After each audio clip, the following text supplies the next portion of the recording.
right. So the Twitter rang today. As Drake would say, the hotline bling. You know, Kevin Gates, I got two phones. And we would think that uh, we would have cause for joy because Randy Gregory, and allegedly anyway, agreed to a long-term contract with the Cowboys. Hooray, right? But less than an hour later, we get another ping, another alert that someone had their hands in the cookie jar. Someone was in grown folks' business, right?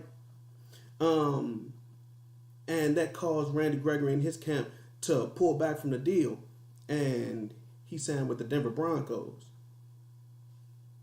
for the same deal, which was 5 years, 70 million, and 28 million guaranteed. Very team friendly deal, right? Um, so as the day goes on, Cowboys Twitter is understandably livid, right? Everyone's livid, myself included. Um, we get a little bit of information as to what's going on, and we see some people hopping in. What's going on? Ready, Red in the chat box. Um, we see some people kind of giving information as to what happened, and it was kind of underhanded what the Cowboys front office did. It was verbally agreed upon, as far as money and language in the contract. Hands were shaking, and all that had to be done was the contract had to be printed and signed. Great, right? But the underhanded thing was when the contract was printed, new verbiage was added, which added in a drug clause in order to protect the team. Now, if this was agreed upon initially, no problem because of Randy Gregory's prior suspension, no issue there. But the sneaky thing is, and you hear as the day goes on that this is Stephen Jones is doing. Uh, the sneaky thing is this being added in at the last minute in an attempt to, I guess, sneak it in, and that burned all bridges.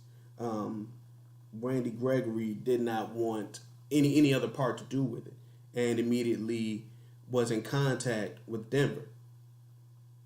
Um, I think that Randy could have been an advocate for how the team treats their guys, and how Jerry Jones and Stephen Jones, Will McClay likes to sign their guys, the guys that they draft, because that's what this team has been about, right?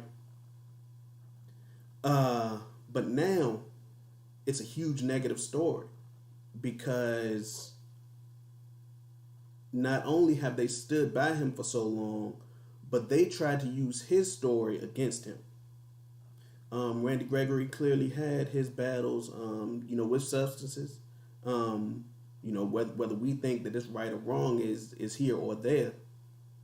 But he clearly had his own personal battles that he dealt with. It isn't really an issue anymore with the league due to the way that they handled drug testing now. But they tried to use his past against him now that it's no longer a problem. And that's not working with a player. That's manipulating them for your own benefit.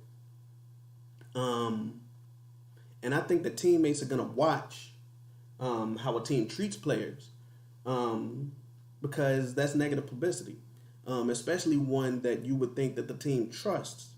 So if you think about a guy like, I'll use Von Miller as an example because he's the first guy that comes to mind, as an outside guy that may want to come in.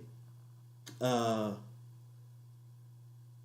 he may notice how they treat their inside guys that they drafted, and they could be less inclined to come to the Dallas Cowboys based upon that. Because no, just like you and I would leave a job at any moment because of how that employer treats us, these NFL players can do the exact same thing, whether it's contract time or whether they request to be traded.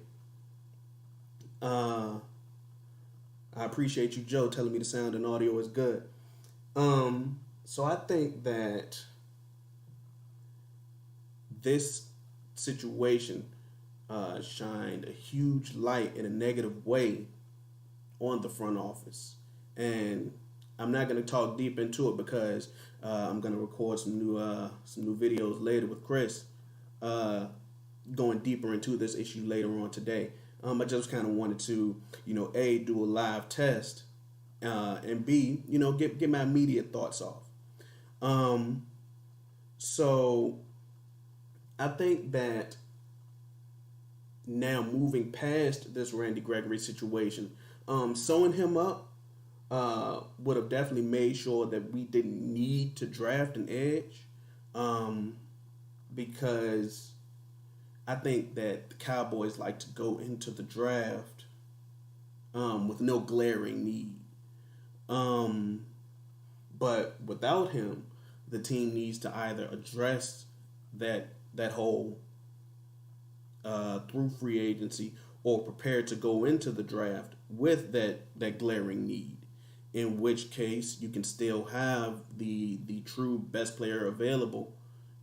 Look, because there are quite a few needs if you really want to look at it. For example, Connor Williams is gone.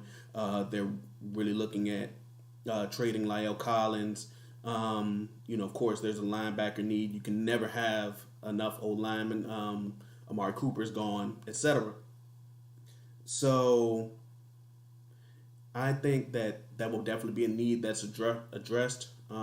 Quite possibly before the draft. They may just sign another guy. We know that they don't really make big splashes, but it's definitely going to leave a funk in those halls leading up to draft day and camp.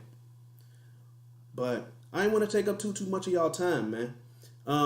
Especially because I got Chris waiting. And definitely like and subscribe. And I got more content to record tonight, man. This has been Franklin Football. Peace.